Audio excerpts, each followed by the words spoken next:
Item 7.2 is a motion to reject the case evaluation for claim number P615-19-00432. Motion. Support. Okay, I have a motion by Councilwoman Cross, supported by Councilwoman Witten. All those in favor say yes. Yes. All opposed say no. Motion carries. Okay, this now, if anybody, the mayor or council has anything that they would like to talk about, I have something. Councilwoman Patts? This is in regard to the box for the treasurer out there, the drop box. I've had a couple residents complain, and I'm going to include myself in this because it happened to me. I've never used the drop box before, and so I was in a hurry coming home, and on September 30th, dropping off my taxes. I had them in the envelope, excuse me, and I pulled up, and I got out, and I put it right there, and then I left. And then like about a week or so later, I get a late fee that I paid because my taxes were not paid on time. What had happened was, and I didn't know this, is that there's a stack of envelopes inside that when you open it up, and those are empty envelopes for people that don't have an envelope clip, and so they can take that and put it in the slot. Me not looking at the whole thing, I didn't see the slot, and so I stuck it up on the top with those other envelopes, the blank envelopes. So that was me.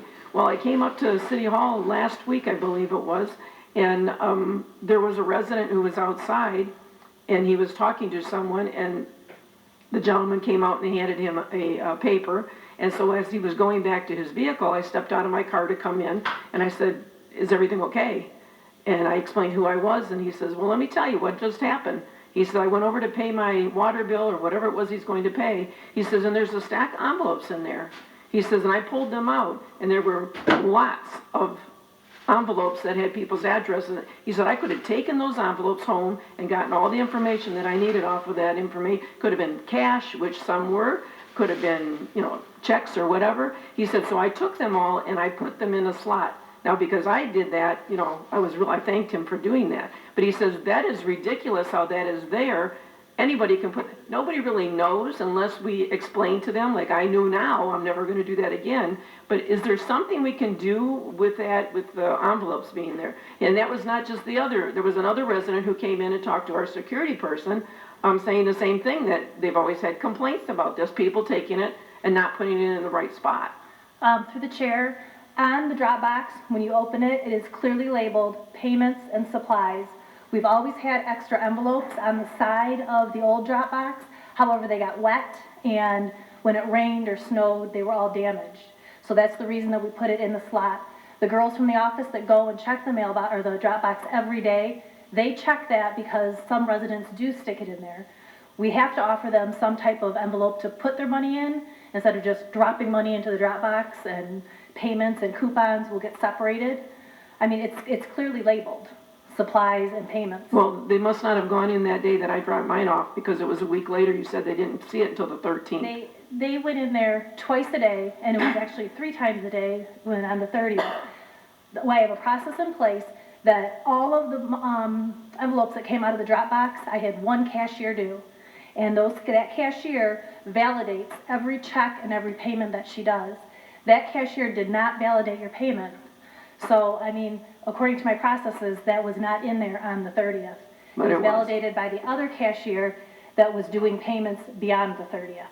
So, and I know this gentleman came up and buzzed and asked for an envelope, is what he was receiving was an envelope. So is there any way we can maybe remove and I know you say you want to offer that. Is there any way that we can have that on there saying, if you need an envelope, buzz the door or something, so that we're, like I said, because we have a lot of people that come after hours, and there's no one here to answer the door or answer a buzz. Past practices, the drop box was used after hours, and I think a lot of our residents still use them after hours.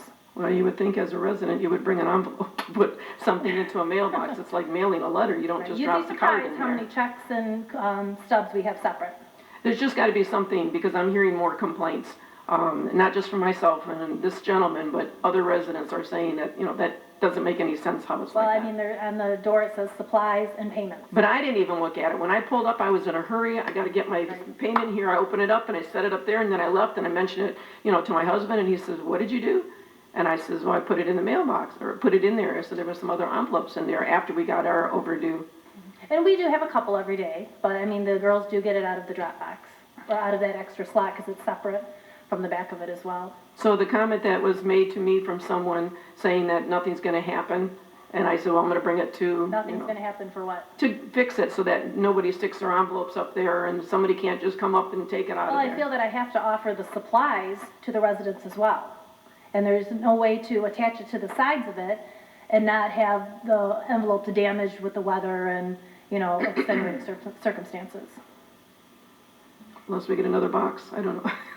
I don't know what the answer could be. I wanted to bring this forward because it's happened not just to one or two, it's happened to many. And this was from, you know, someone from inside mentioning that too, that people complain all the time about it, so. I have not heard any complaints about it. And just in terms of that, we did have our senior concierge service hour today, or 2 hours, and we serviced over 120 seniors that came in. We did our best to get them out of the cold as quickly as possible, but with the regulations on only having so many people in the building at one time, we were kind of limited. But the security officer, Chris, helped us expedite the process as much as we possibly could.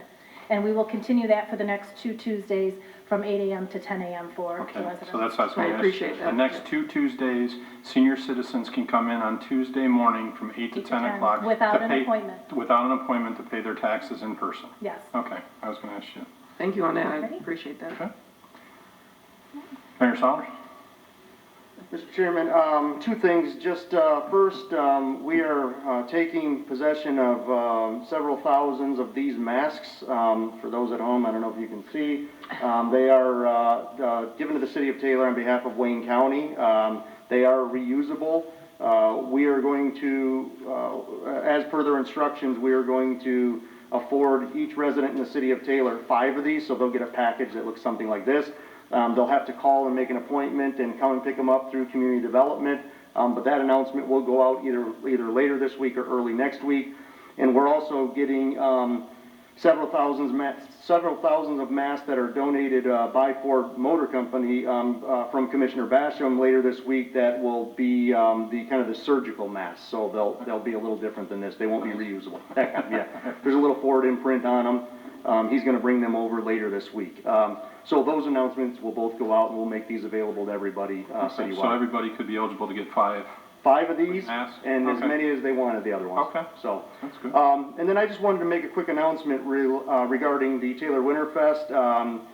We are going to be in the activity building this Friday and Saturday. We're going to have free photo opportunities on Friday from 6:30 to 8:30, so that is December 18th. We'll have the Grinch. It is by appointment, so you'll need to go on the city's website, schedule an appointment, and you can come in and get your photo taken with the Grinch. And then on Saturday, December 19th, from 6:30 to 8:30, it will be with Santa Claus. So both will be free for 2 hours. So we'll put as many people as we can through there by maintaining the social distancing guidelines and trying to keep a safe, friendly environment, but it will be free. You said that was at the rec center? I'm sorry, at the activities building. So where the Winterfest is, where Vendor Village is set up, so it'll be in that building. Thank you. Anybody I'll else? leave these, if anybody would like one, I'll leave them up here. Councilman Johnson? I just want to wish everybody a Merry Christmas and a safe holiday. I agree 100%. Well, Yeah, same thing. I wish everyone a Merry Christmas, safe holiday, and then try to enjoy it the best you can. No matter what happens, we're still having Christmas. That's the important thing.